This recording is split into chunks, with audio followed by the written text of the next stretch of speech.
Well, now to our incident desk. Crimes from around the country which your calls might help to solve.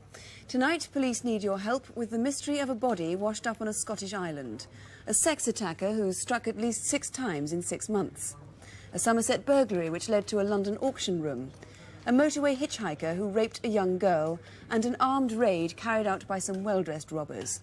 Here are Police Constable Helen Phelps and Superintendent David Hatcher. First on incident desk, that request from police north of the border. On November the 11th last year, a body was washed ashore on the Isle of Tiree, a few miles off the west coast of Scotland and 70 miles to the north of Ireland. For the past 10 weeks, forensic scientists have been trying to identify it, and they've now been able to establish 3 basic facts. It was a woman aged about 60, she was 5 foot 4 inches tall, and her body had been in the water for about 6 months. And there are other clues to her identity. These red patterned socks belonged to the woman, and she was wearing black boots with elasticated sides. We need to know if anybody recognises them or knows where they were made. Most importantly, if you've any idea who the woman might be, please call us. Next, a break-in at a country house near Taunton in Somerset 7 weeks ago. The house belongs to Sir Edward Decan, MP for the area. Over £11,000 worth of silver and china was taken, including 8 gold-coloured Easter eggs, like these, by the designer Stuart Devlin. The day after the burglary, December the 12th, some of that property turned up for valuation at Sotheby's in New Bond Street, London, and the woman who bought it in was videoed by the firm's cameras. She was wearing a blue anorak and a top and trousers in vivid pink. She had light brown hair, was about 5 foot 8 inches tall, and aged 28 to 35 years old. If you recognise her or know anything about the burglary, ring us now. For over a month now, police in Humberside have been hunting a man who raped a 62-year-old woman. And their inquiries have uncovered a series of sex attacks. They've all happened in Cottingham, a village on the outskirts of Hull, which for most of the year is home to thousands of university students. A number of indecent assaults dating back to last summer began when a young man assaulted a woman in Station Yard. Several days later, on September the 10th, he struck again in Willoughby Low Road, and exactly a week after that, he followed a woman into Endyke Lane, asked her directions, and then assaulted her. On the 10th of October, he attacked again outside Castle Hill Hospital, and 12 days later, in Thwaite Street, he stopped a woman by asking for the time and assaulted her. But the most serious attack, the rape, took place at the victim's own home. She'd caught the last bus from Hull to Cottingham on the night of Friday the 6th of December. As she got off at her stop opposite the railway pub on Thwaite Street, a young man approached her. You got the time? About 11:30. She was disturbed because 3 weeks before, the same man had done exactly the same thing. So she waited until he'd gone and then walked home. 2 hours later, she was attacked there and raped. Although the woman can't be certain it was the man at the bus stop, we're still anxious to trace him. He was in his 20s, about 5 foot 8 inches tall with short brown hair. If you've any idea who he might be, you can ring us here in absolute confidence. Next, the hunt for a rapist who struck at the other end of the country. The attack was in Kent, but over the past few days, police inquiries have gone nationwide. It happened just off the A228 at Horling, near Rochester. The area is well known locally because of the unusual bright blue lake, which is part of the cement works. A 14-year-old girl was walking home from school at about 20 to 5 on Wednesday, the 8th of January. As usual, she left Horling railway station and crossed the main road here. It was as she walked along that footpath that a man ran up behind her and raped her.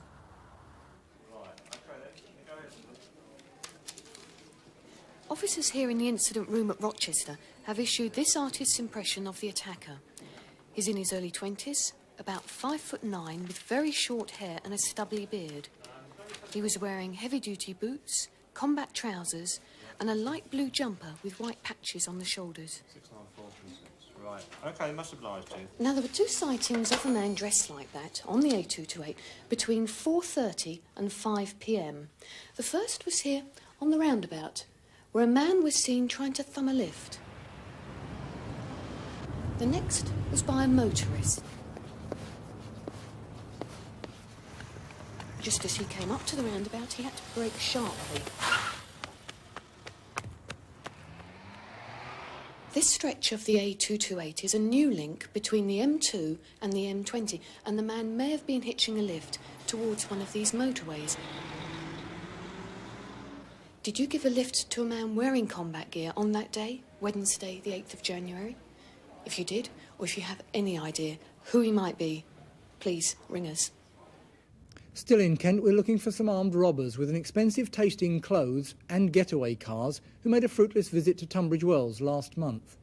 Security guards were making a delivery to Barclays Bank in St John's Road when a stolen blue Mercedes drew up.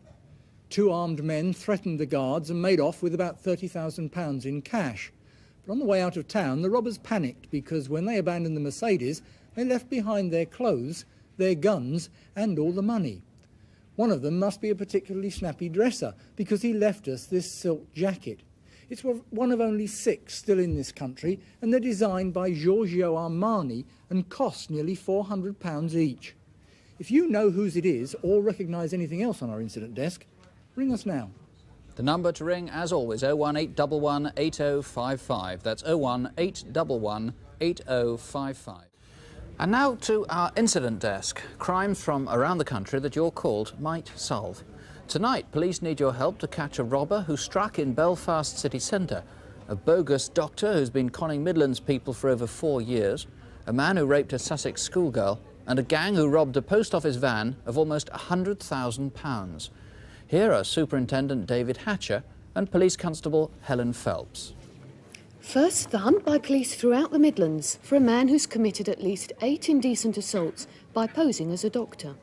He began his career in Coventry in 1981, then turned up in Leicester in 1982 and again in Nuneaton in 1983. Most recently, he's been in Birmingham in the Sheldon area, where 5 weeks ago he assaulted 2 girls. We've reconstructed the events leading up to this latest incident using a particularly good look-alike. So far, the bogus doctor has talked his way into people's homes, into factories, and in Sheldon, into a hairdressing salon. Can I help you? Good afternoon. Are you the manageress? Yes, I am. Environmental Health and Safety. My name's Alan. How do you do? Now, I have to make an inspection of your premises today. Yeah. Could you show me around, please? Yes, I suppose so. If you'd like to come around this way, I'll show the office first. Thank you.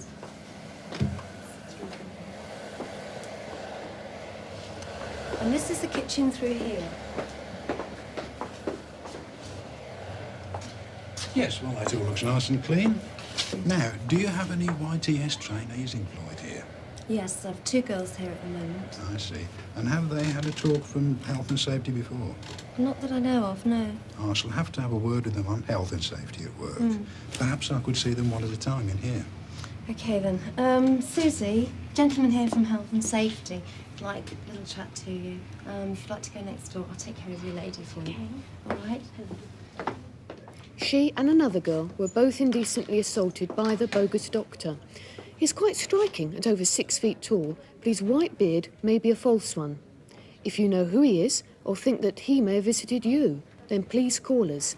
And a word of caution, doctors and health officials don't usually call or make inspections without a prior arrangement.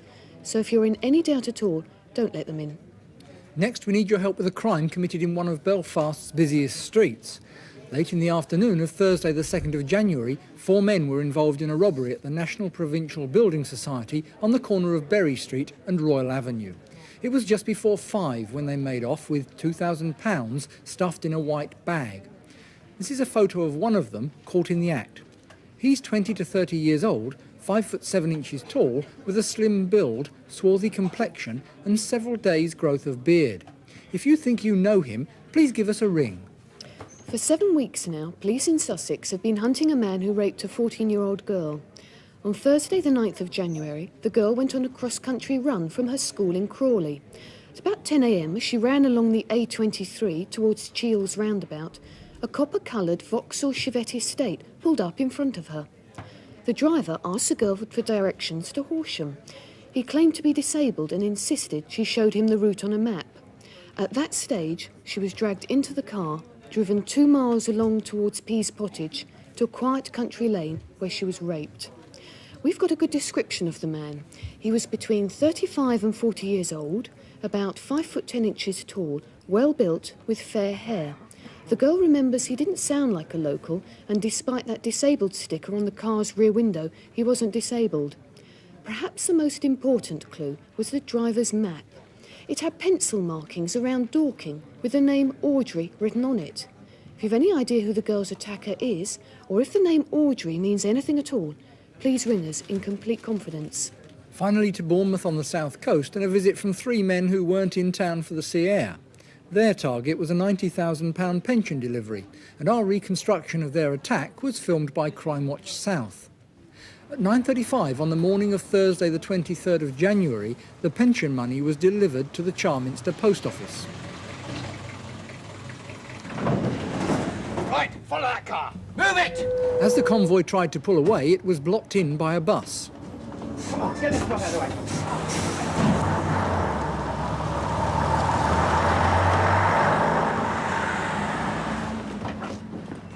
Come on! Just around the corner in Nortoft Road, they switched the money to this stolen brown Sierra.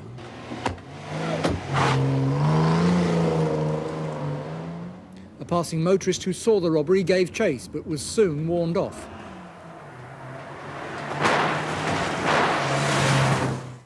That brown Sierra was found abandoned near the Wessex Way in Bournemouth, and it led to the London area. Its real registration number is A353MRO, which was changed sometime after November the 28th when it was stolen from Sydenham in Kent. So you might have seen the car with either number. Inside the car was this map. It's of Beckenham, and more specifically the Cooper's Lane area, with the Squire pub marked on it. We need to know if anyone recognises the writing or knows whose map it is. And we've got good descriptions of two of the robbers. The first was in his late 30s, about 5 foot 8 inches tall, with slim build and an individual taste in hats. His partner is about 40, 5 foot 11, stockily built with dark collar-length hair. He was wearing an old grey anorak. If you recognise them, or anything else on our incident desk, ring us now. The number to call? 01811 8055. That's 01811 8055. Next, detectives from around the country need help with a range of crimes. An armed man in Yorkshire who's raided 5 building societies at least, a family's cherished collection of paintings stolen in Hertfordshire, and a clue that might help identify a rapist in London. Here with Incident Desk, are Police Constable Helen Phelps and Superintendent David Hatcher. First on Incident Desk, a picture we showed you in December. This man's now committed 5 armed robberies and got away with more than £8,000. His first attack was on a building society in Chesterfield almost a year ago. This was quickly followed by a robbery in Sheffield and then back for a second time to Chesterfield. On the 23rd of January, he moved on to Doncaster. On that occasion, he walked into the Leeds Permanent Building Society carrying 2 plastic bags. He threatened a cashier with an object in one bag and told her to put the money in the other, which she did. He then left with his latest withdrawal of more than £3,000. He's 6 foot, in his late 30s, and probably comes from Yorkshire. And last Thursday, he struck again in Sheffield, getting away with over £700 and leaving us with a gallery of 3 pictures. Somebody watching must recognise him, and a call now could end his spree. These furry dice could hold the clue to the identity of a rapist in South London. In the early hours of January the 22nd, a young woman from Manchester was raped in Woolwich. She'd had an argument with friends, got lost in the area and took a lift in a royal blue Daimler. The driver offered to take her to the nearest station, but instead drove her to a schoolyard and raped her. The man was in his late 30s, about 5'3" and of medium build. He had a dark complexion and Mediterranean appearance. The dice were hanging from the rear-view mirror of the car. So think hard. Do you know anyone with a royal blue Daimler with dice like these in it and who looks anything like this? We're waiting for your call now, and remember, it's in the strictest confidence. If anyone is off to Israel for Easter, keep an eye open for this man. He may be staying in a rather better hotel than you can afford, though, because Harvey Michael Ross is wanted in connection with bullion and commodity frauds totalling well over £5 million. This is the brochure for Harvey Michael investors, and we know 420 investors from all over the country have lost millions to the company, and there could be more. Ross disappeared on February the 22nd, and he definitely went to Israel first, but could have been back in Britain since. If you've seen him, or if you've invested in the company, West Yorkshire Police would like to hear from you. People who are burgled so often say it's the loss of items which have particular sentimental value which is most upsetting. Mr. and Mrs. Powys-Libb have lived in this Hertfordshire house for 30 years. On Christmas Eve, Mr. Powys-Libb spent the morning recording his own performance of Schubert. He was making Christmas tapes for friends and relatives. But as he played, it seems that two men entered the house. They came in by the back door, and they made for a room at the other end of the house.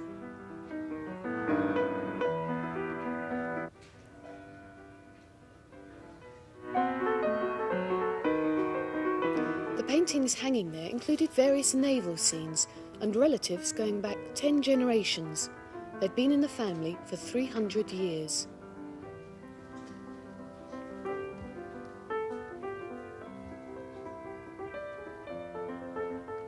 Seven paintings worth £50,000 were removed. The frames were abandoned in the garden, and the Powys-Libb's unique family history was lost. The family are particularly keen to recover this 17th century harbour scene. It was one of a pair, and they'd already lost the other in a burglary 2 years ago. Mr. Philip Powys was the owner's great-great-great-great-great-grandfather. He was Lord Lieutenant of Oxfordshire and married to Isabel. The portraits were by Jeremiah Davison, signed and dated 1735.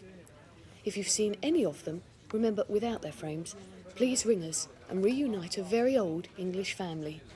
And finally, we're appealing to railway enthusiasts to do a bit of train spotting. This is a list of 6 stolen model locomotives we want you to look out for. They were taken from a transport enthusiast shop in Wakefield just before Christmas. This is a rebuilt Battle of Britain model. Its missing replica, 603 Squadron, was painted in Brunswick green livery, but the name and the number might have been altered. Together with 2 in these colours, they're worth £3,500. Well, as always, the number to ring is 01811 8055. That's 01811 8055. Now to this month's Incident Desk. Police need information on a murder in East London, a rape in Essex and the theft of a rare and historic diamond in the West Country. Here are Superintendent David Hatcher and Constable Helen Phelps. First on Incident Desk, a rape in Basildon in Essex. It happened at lunchtime on Wednesday, March the 19th, at a house on the A13 in Thundersley. A woman was attacked with a hammer and raped in her home. She helped us produce this video fit. He's about 20, very slim, and with dark hair and a thin moustache. We've also put together quite a detailed profile of the man. The shoes were size 9 with white rubber soles, the jeans were very tight, and the black bomber jacket was slightly faded. He'll be missing this red check scarf now because it was left behind after the attack. He also left a copy of the Daily Star behind, and a packet of tobacco was found nearby, so he may roll his own. And 2 final clues. He stole a Dunhill cigarette lighter, still in its case, and at one point he said he was on the run. So if you recognise a face, or if you've the slightest suspicion about anyone who matches our profile, please ring. Next on Incident Desk, the murder of an 82-year-old pensioner, Frederick Edwards. He lived in a council flat at 52 Devonport Street in Stepney, East London. On Sunday the 16th of February, Mr Edwards spent a quiet day at home chatting to his granddaughter who'd brought him lunch. She left him in good spirits at about 3 o'clock. But we believe that Mr Edwards had a visitor between 5:45 and 6:30. She was between 35 and 40 with straight brown hair cut in a bob. She may have been the last person who spoke to Frederick Edwards, and we'd like her, or anyone who knows who she is, to ring us tonight. Mr Edwards was found battered to death in the flat next morning. And have you seen a blue safe deposit box like this? Mr Edwards kept his savings in a similar one which was taken from his flat. It had £2,000 in it. If you've found one, or if you think you know who called on Mr. Edwards that afternoon, remember, it was Sunday the 16th of February, please ring us. Next on Incident Desk, a robbery from a classic English country house. Orchard Wyndham in Willington, Somerset, has been the Wyndham family home for 5 centuries.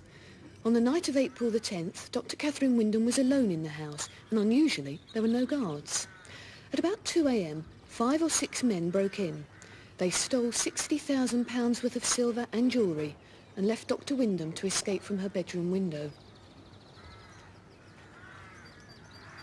She wasn't hurt, but is desperate to get the family's historic collection back.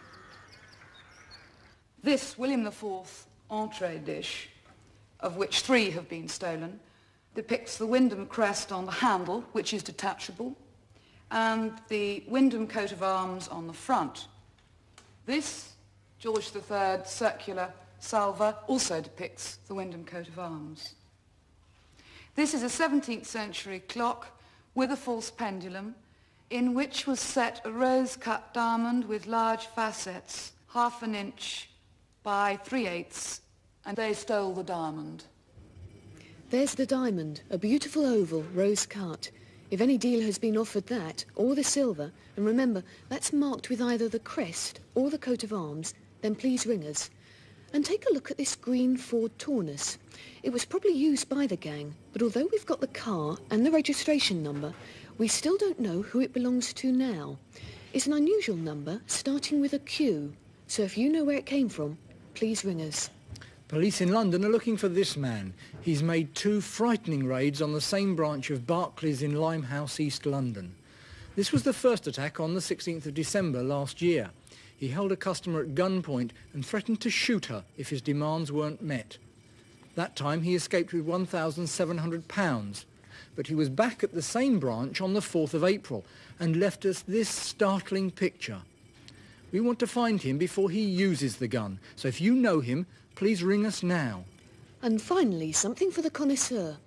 This cigar box was designed by Stuart Devlin in 1974 to commemorate the centenary of Winston Churchill's birth. The sculpted frieze is gold on silver with scenes from Churchill's life. That's on 3 sides. On the 4th is an extract from the "We shall fight on the beaches" speech. There were only 50 made, and they're now valued at £5,000. One was stolen in a burglary in West London over the Easter weekend. We've borrowed this from another collector. And there's no doubt if one of these turned up in an antique market, or if you were offered one, you'd certainly notice it. Give us a call if you can help with this or any other of tonight's Incident Desk cases. And if you can provide any possible new lead, no matter how small it may seem, please do ring us on 01 811 8055. That's 01 811 8055. Well, now to this month's Incident Desk, with news on the search in Hertfordshire for Anne Locke, a raid on a Yorkshire gun shop, a rape in Essex and a double murder in Sussex. Here are Superintendent David Hatcher and Constable Helen Phelps. The search continues tonight for 29-year-old Anne Locke, who disappeared last Sunday. She got married only 4 weeks ago, and nobody who knows her can think of any reason why she'd leave home. She was last seen at 8:30 on Sunday evening when she left London Weekend Television, where she worked.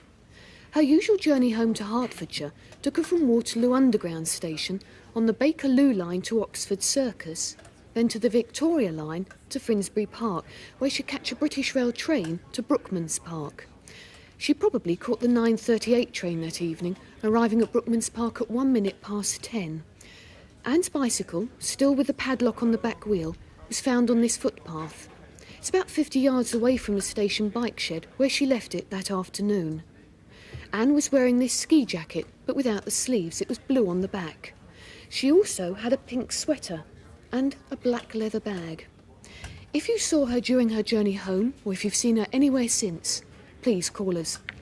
Last month on the Incident Desk, we asked for information about a rape in which a woman was attacked in her home in Basildon in Essex.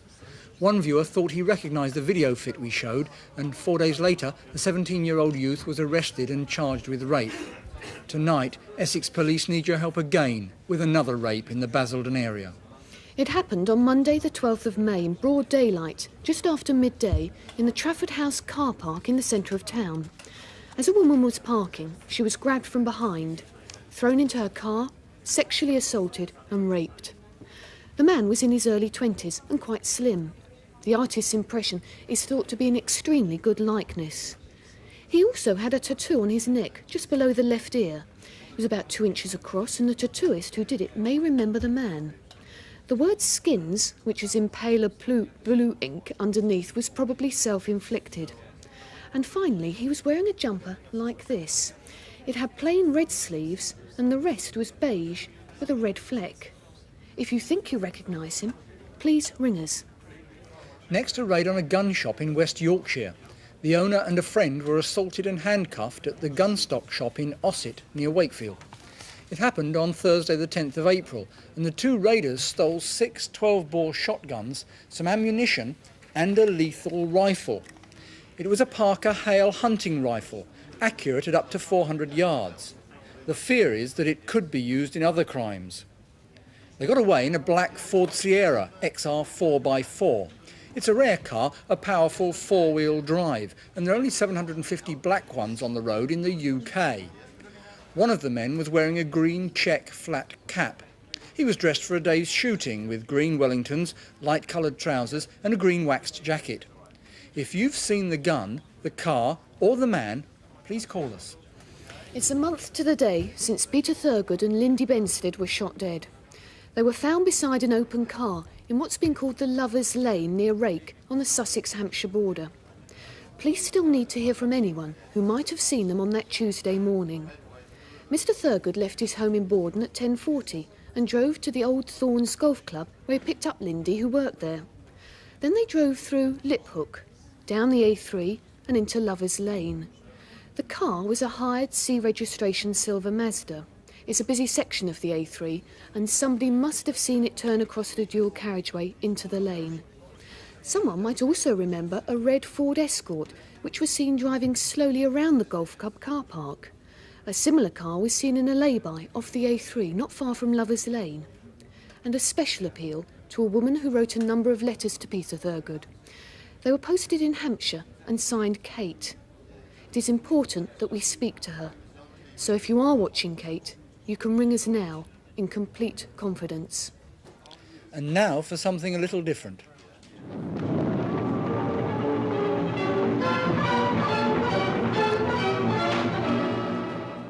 An improbable scene in this country, you may think. Not so. In recent months, a gang of cattle rustlers has struck at 17 farms throughout East Anglia. We've no evidence they use lassos, but they do steal valuable cattle trailers or floats, round up cows from neighbouring farms and drive them away. This one, registration XNW 794S, was stolen in March from Stoke Ferry in Norfolk. It was driven to White Plot Farm at Feltwell and loaded with 9 Friesians and 1 Charolais. In April, a 20-foot custom-built maroon and silver float was stolen from Lenwade. The number is FUD 63S, and there's a transfer of Charles and Diana on the front. Later in April, a Volvo B777RAH was taken from Necton and loaded up with 13 Friesian heifers. The cows have almost certainly been slaughtered, but if you recognise any of the cattle floats or have heard any strange rustlings in the night in your area of East Anglia, call us now. And ring us if you can help with any of our other incident desk cases. The number to remember if you can help in any way, 01811 8055. That's 01811 8055. Well, now for this month's incident desk, where we invite police to appeal to you directly. Here are Superintendent David Hatcher and Police Constable Helen Phelps. Last month, we showed you this composite picture of a rapist. He had a very unusual tattoo on his neck. The calls we received included 2 positive sightings of the man on Barry Island in Wales and at Stratford-on-Avon. Both sightings were at fairgrounds, and Essex Police believe the man could now be anywhere in the country. We must find him. Remember that tattoo and call us if you can help. Now to the northeast of England and the murder of Julie Perigo. Julie was a prostitute. In the middle of May, she was found stabbed to death in her home in Sunderland. Most of Julie's neighbours were unaware of what she did. She lived on the Downhill estate at number 55 Kidderminster Road. Her flat door faces away from the street, so clients could visit discreetly. Usually she found those clients through these contact magazines. She either placed ads herself or a friend passed clients on to her. On Friday, May the 16th, at about 1:30, Julie mentioned to a friend on the phone that she was due to see someone later. Old Jeff has rung. He's going to pop over to see me. Old Jeff might have been a former client of Julie's, and we've a possible description of him. A man in his mid-60s, about 5'9", with a large beer belly. Old Jeff was smartly dressed and well-spoken, and he has never been traced. At 4:30 that day, a neighbour called round, but the blinds were down and there was no answer. And at midnight, a taxi was seen waiting outside Julie's block of flats. One man was in the car and another ran into it from Julie's flat and drove the car away. Julie was found dead a week later. Apart from the two men in the taxi and old Jeff, we need to trace this man. He's about 25 and used the name Michael. He may come from Wallsend and has a slight stammer. Michael was a client of Julie's, and we know that she met men from all over the north of England and beyond through the contact magazines. So if you were one of them, or if you have any idea who Julie Perrigo was with on the day she died, please ring us in confidence. It's over 4 months now since 16-year-old Kevin Hicks disappeared from his home in Addiscombe, South London. On Sunday the 2nd of March, a bitterly cold night, Kevin set off to a nearby late-night shop to buy some chocolate and a box of eggs. He needed them for a cookery lesson next day. He never returned. Kevin was a quiet boy and rarely went out. He'd just spent most of his savings on new stereo equipment, and it's highly unlikely that he would have planned to run away. On the night he left home, Kevin was wearing a red, white and black bomber jacket, jeans and red and white high-tech trainers. The case hasn't received much publicity beyond London, so tonight we want viewers from anywhere in the country to think whether you've seen Kevin Hicks. For his family, a call tonight is their best hope. On Saturday the 3rd of May, the body of Sandra Court was found in a ditch near Bournemouth. She'd been strangled. 2 weeks later, the detective in charge of the case received this anonymous letter. The writer claimed Sandra's death was a complete and utter accident, and that the person concerned was deeply unhappy, hurt and in total shock. It continues, the only reason the person has not come forward is fear that their explanation will not be believed. Handwriting experts believe the writing has been disguised. If you wrote this letter, or if you have any idea who did, it's vital that you contact us. And remember, your call will be treated in strictest confidence. Next, a jeweller's shop in Kentish Town, London. The man standing by the pillar has just pulled a sawn-off shotgun out of a Texas home care plastic bag. He threatened the shop assistant and demanded cash and jewellery. The staff thought he was about 5'9". The close-up gives us a fairly good view of his features. But look closely at his manner. He's a snappy dresser, and someone must recognise him from this video. He left the shop after 3 minutes with £10,000 worth of gold and diamonds in the carrier bag. The alarm was raised immediately, and only 18 seconds later, 2 policemen arrived. Unfortunately, they were just too late, and he got away. Ring us now if you know him, and we'll catch him before he does it again. And finally, an armed robber with a passion for hats. This man has robbed 6 building societies in North and West London and got away with more than £15,000. He sometimes wears a flat cap, sometimes a trilby, and once a sort of white tennis cap, but always some light-coloured snakeskin shoes. On one occasion, he had a bandage on his left hand.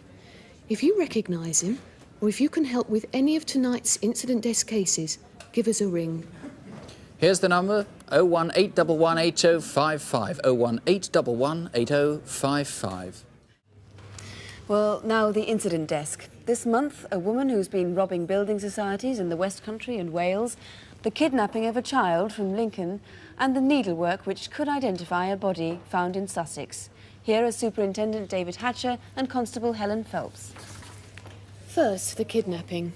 On the afternoon of Wednesday, the 27th of August, Jamie Thomas, who's 8, went out to play on his bike near his home in Lincoln. In the evening, somebody saw him in the city centre with this man. He seemed to be between 40 and 55 and might have had round-rimmed glasses.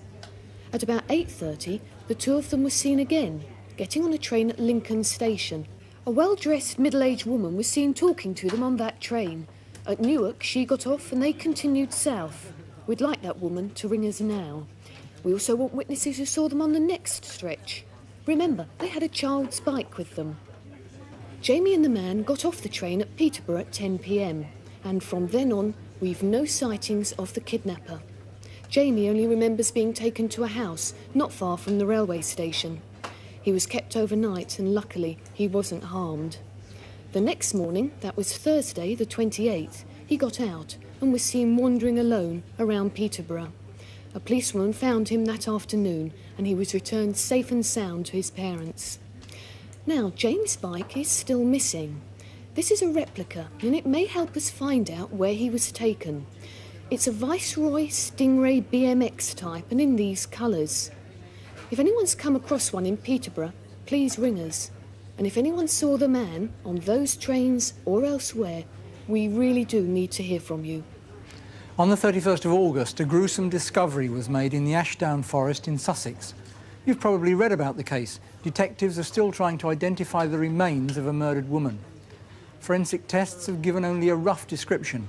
She was white, between 17 and 40, medium build, about 5 foot 3 inches tall, and she'd probably once had a baby.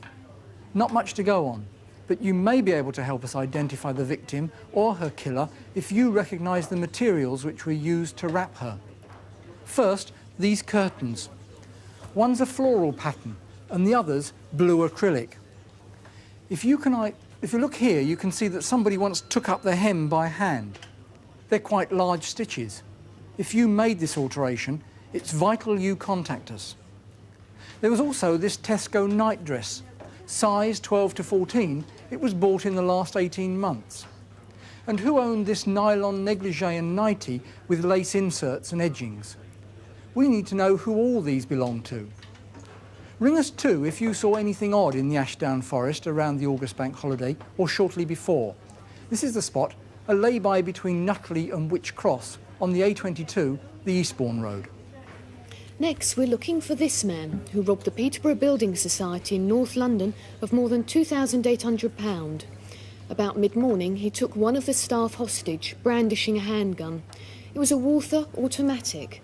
He instructed the woman cashier to empty her till, and as he made his getaway, apparently in the Finsbury Park direction, he made his hostage lie on the floor. The security camera caught him on the way out. Look closely at the hat. It was green, and the marks on his overalls suggest he may use them for work.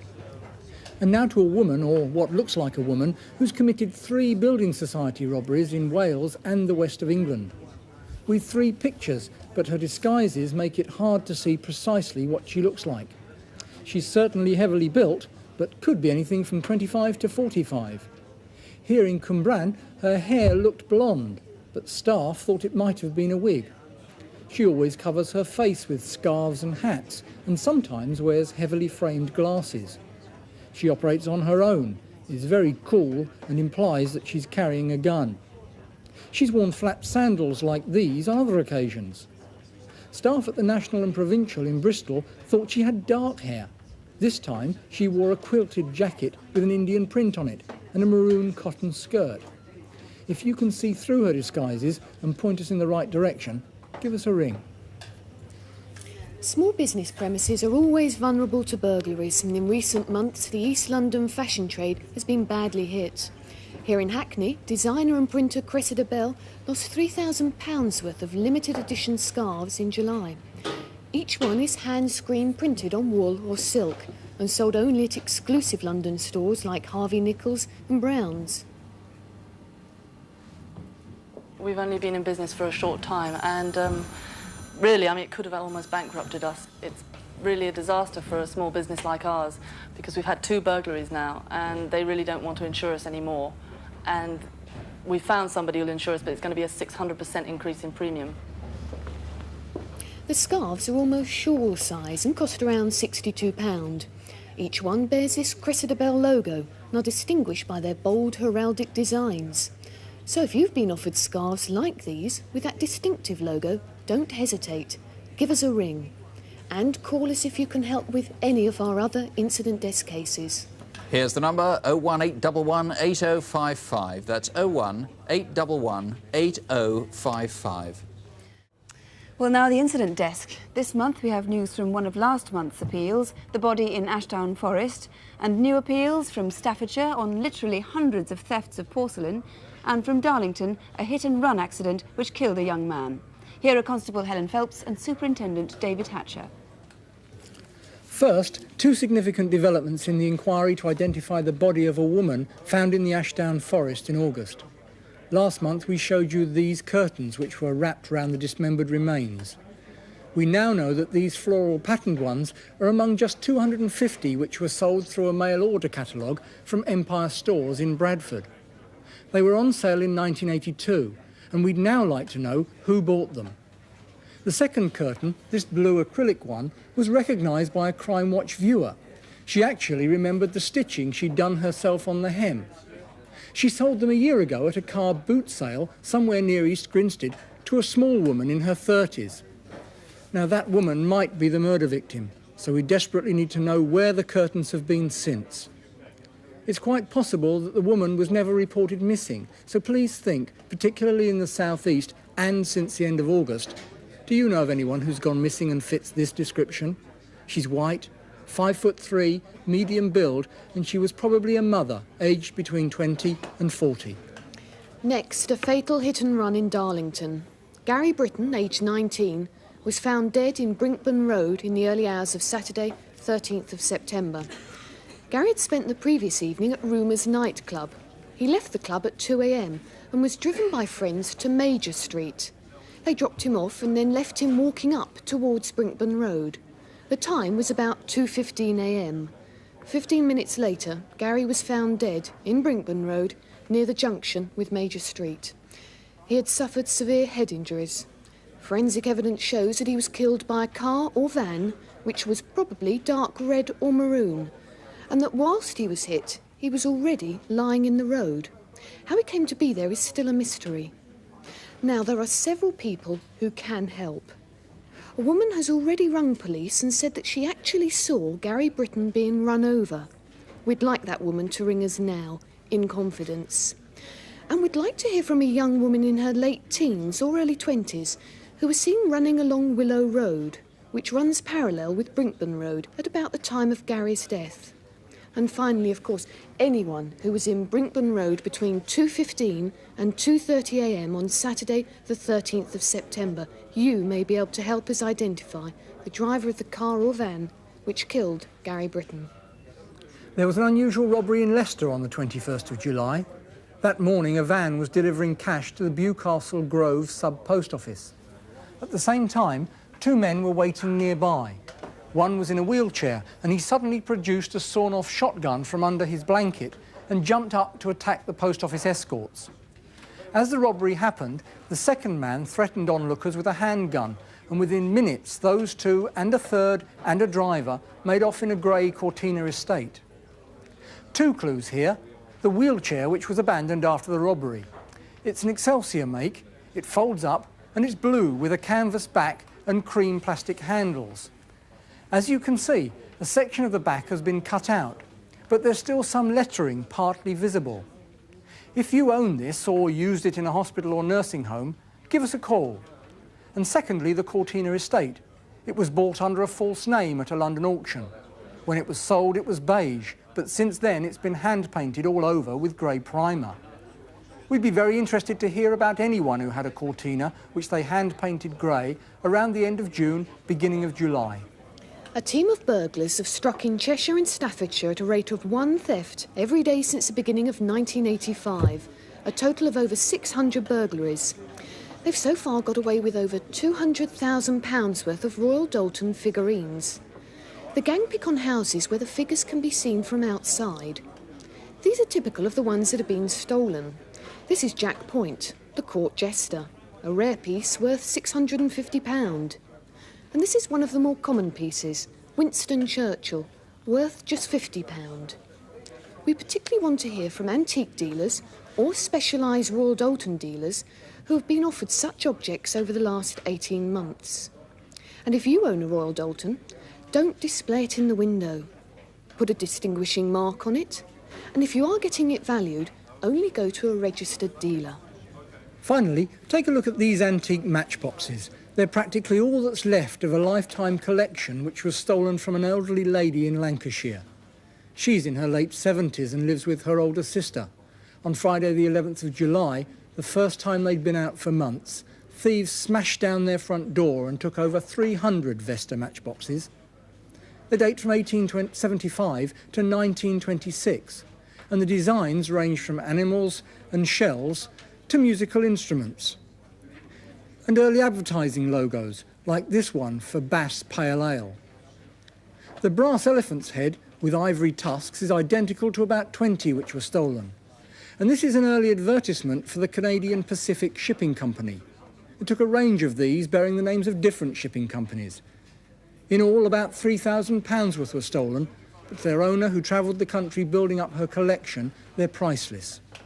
So if you've seen them, or if you can help with any of tonight's cases, please ring us. Here's the number, 01811 8055. That's 01811 8055. Now, Incident Desk, where the police appeal to you directly. This month they're after bogus bobbies in Bristol, the killer of an old woman in Herne Bay in Kent, and whoever's responsible for taking and driving away a speedboat from Aberdeen. Here are Police Constable Helen Phelps and Superintendent David Hatcher.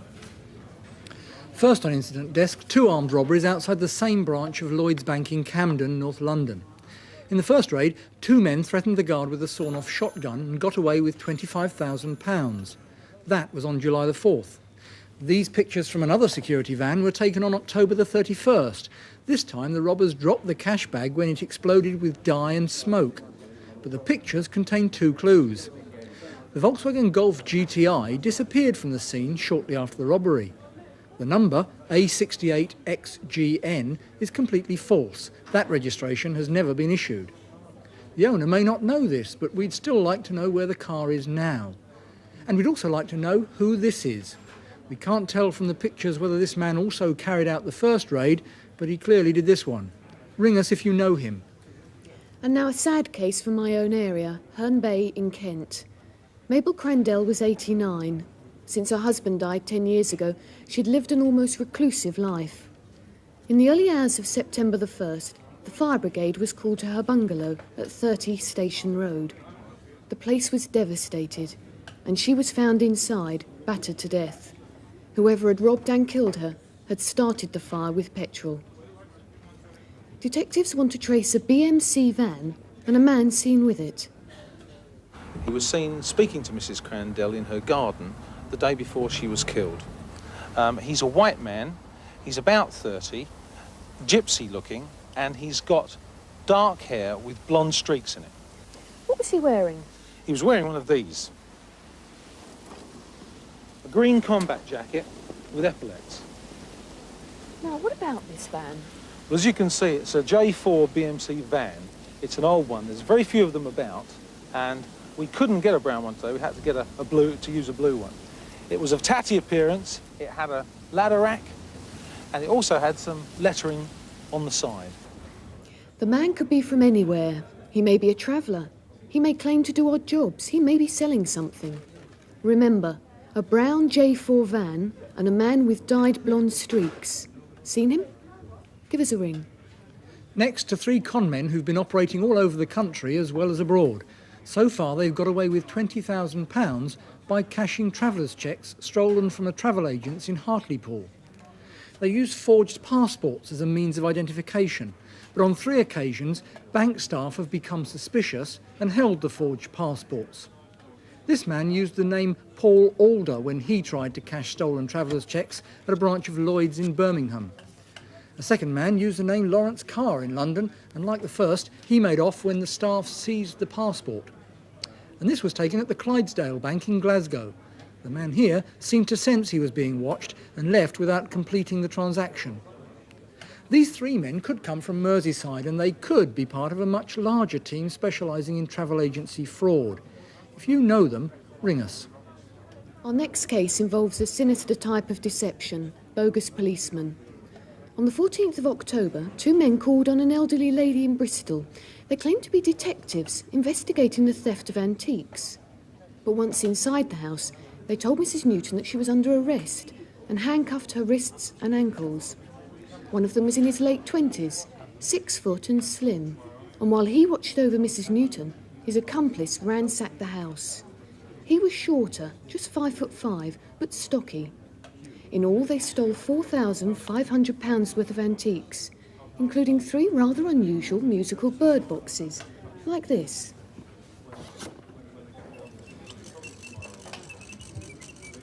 They're beautifully detailed, and Mr. and Mrs. Newton would dearly love them back. If you've seen any going cheap, so to speak, or if you recognise this face, please call us. Information leading to a conviction carries a £1,000 reward. Finally, it can't be easy to conceal one of these. It's a Fletcher 170 Bravo speedboat, and there are just 18 of them in the country with these red and grey flashes. A month ago, one of those 18 was stolen from outside the owner's home at Kintore, Aberdeenshire. It was fitted with a Mercury 200 horsepower engine. Now that's far too powerful for a boat of this kind, so it's probably the only combination of its type in the country.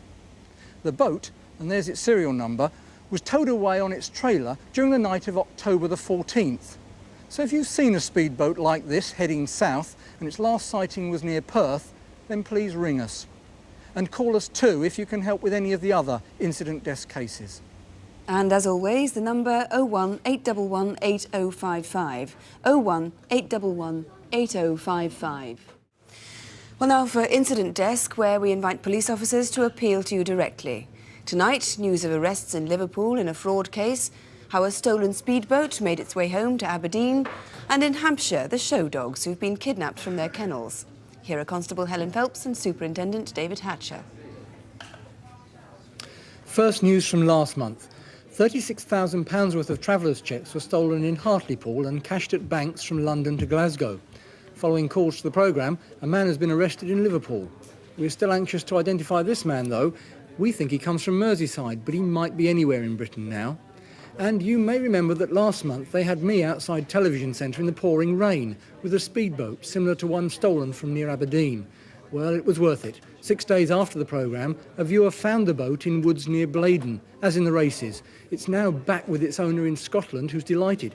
He's just hoping the trailer and engine turn up soon so that he can actually use the boat again. Our first case this month is a murder in North London. Thomas Walker, who's 61, lived alone in Holloway.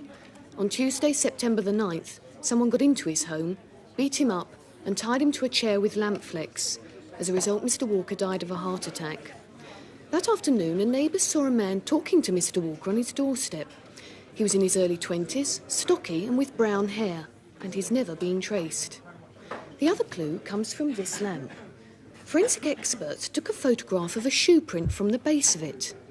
We now know that that print is from a size 6.5 high-tech Gold League squash shoe, and it was a fairly new one. Now, High-Tech sell thousands of these a year, but one of their wholesale outlets, South Sun and Whitcomb in North Down Street, is just at the bottom of Caledonian Road, where Mr. Walker lived. Detectives believe that there's just a chance that the killer may have bought his shoes direct from that warehouse, because since August, they have sold just 10 pairs direct to the public, and 3 of them were size 6.5. It's a long shot, but if we could trace the 10 people who bought Gold League squash shoes from South Sun and Whitcomb, it could be crucial. Next, a massive series of cheque frauds which have lasted 5 years, covered 7 counties and cost the banks and indirectly their customers £1.5 million. Already 33 people have been charged in connection with some of these offences. Since 1981, more than 800 cheque cards have been stolen, mainly in the southern counties and often at popular beauty spots such as Beachy Head, the South Downs and Windsor Great Park. The thefts have often been in car parks and from cars where there's a handbag or case visible. The cheques were generally cashed in small shops in London. As part of this operation and the inquiry into a number of other serious offences, we'd like to speak to this man. He's Paul Cassidy. This was taken on a recent holiday on the Costa del Sol. He uses a variety of surnames including Wilson, Wigley, Goddard, Lowe and Edwards, and this is him in a London hotel. Paul Cassidy is dangerous. If you see him, don't approach him. And if you know where he is, ring us now. And a miserable crime next. 2 weeks ago, a caravan was stolen from outside this house in Aylesbury. The caravan belonged to Barry and Adele Crane, who are both permanently confined to wheelchairs. Caravanning was the only way they could take a holiday alone. Over the last 10 years, they've been all over the country and abroad to France and Belgium. The caravan that's been stolen was a new one, an Award TriStar. It's cream with blue coach lines and bubble windows. There's a chassis number. And it had a couple of unusual features, since the Cranes made special alterations. The door had been made wider, and they'd converted the inside to take a wheelchair. The Cranes told us that with 2 years of repayments still to go, they now won't be able to get away in 1987 or 1988. We found that speedboat last month, so give us a call if you have any ideas about the caravan. Finally, an unusual but growing crime. For some years now, there's been evidence that top show dogs are being stolen and shipped abroad. The specialist press has had some reports of a trade in show dogs to countries as far as Singapore and West Africa, and it seems some of them may well have been stolen. The thefts seem to fall into two categories. Guard dogs have been a particular target. This top-bred Rottweiler, K. Syrah Dark Harry, was stolen from Hertfordshire, but he was taken 2 months ago now, and the chances of finding him must be slim. But there was a theft of some show dogs, the other main victims, just 2 days ago. These gorgeous Saluki puppies are just 6 weeks old, and on Tuesday, 5 out of a litter of 7 were taken from their kennel. The owners, Mr. and Mrs. Copperthwaite from Hampshire, this is them with the puppy's grandfather, had fed them at 8 p.m, and by 9 they'd been removed. This sweater was dropped outside their house. It has scorch marks on it, and we're sure it was dropped by the thieves. And a final point of appeal. These two were left behind. Cheeky little things, aren't they? If you've seen their brothers and sisters, do give us a ring. The number to call if you can help is 01811 8055. That's 01811 8055.